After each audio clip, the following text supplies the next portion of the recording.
రాష్ట్రంలో రాష్ట్రంలో ఒక మంత్రికి 10% మంత్రి అంటే 10% మంత్రి అనే పేరు బహిరంగంగా ప్రచారం ఉందని ప్రజల్లో ఈ అంశం విస్తృతంగా చర్చనీయాంశమైందని కూడా ఆయన పేర్కొన్నారు.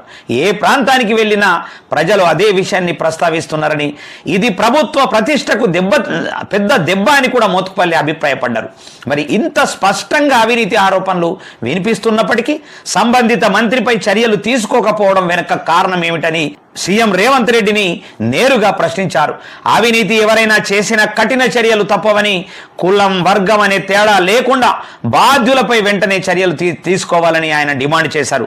ప్రభుత్వంలో బాధ్యతాయుత వ్యవహారం లేకపోతే ప్రజల్లో నమ్మకం కోల్పోతుందని హెచ్చరించారు. ముఖ్యమంత్రి ఒక్కడే కష్టపడితే ప్రభుత్వ యంత్రాంగం సక్రమంగా నడవదని, ఆయనతో పాటు మొత్తం మంత్రివర్గం సమర్థంగా పనిచేయాల్సినటువంటి అవసరం ఉందన్నారు. సీఎం వెనుక ఉండి గోతులు తవ్వే వ్యక్తులు నల్లికుట్లోళ్ళు ఎవరనే విషయం ఆయనకు తెలియదా అని ప్రశ్నిస్తూ ప్రభుత్వం లోపలే కుట్రలు జరుగుతున్నాయి అనేటటువంటి అనుమానాలను వ్యక్తం చేశారు.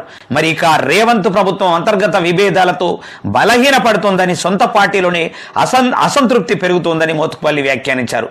ప్రభుత్వం కూలిపోవడానికి సిద్ధంగా ఉందన్న ఆయన వ్యాఖ్యలు రాజకీయ వర్గాల్లో చర్చకు దారితీశాయి.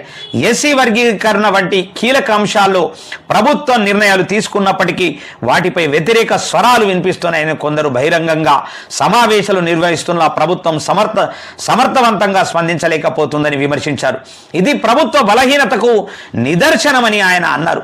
మరి ముఖ్యమంత్రి కేవలం తన పదవిని కాపాడుకోవడంపైనే దృష్టి పెట్టారని, ప్రజల సమస్యలు, అవినీతి నిర్మూలన వంటి అంశాలు ప్రాధాన్యత కోల్పోతున్నాయని ఆరోపించారు.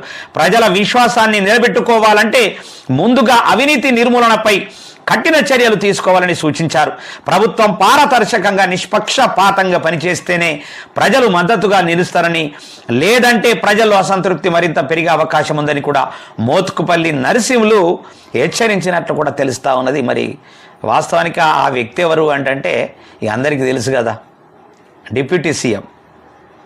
ఇక ఆయన గోప్యంగా ఉంచారు. నేనైతే చెప్తున్నా, డిప్యూటీ సీఎం మీద ఆల్రెడీ రాష్ట్రంలో ఇలాంటి అభియోగాలు ఆల్రెడీ హల్చల్ సృష్టిస్తూ ఉన్నాయి.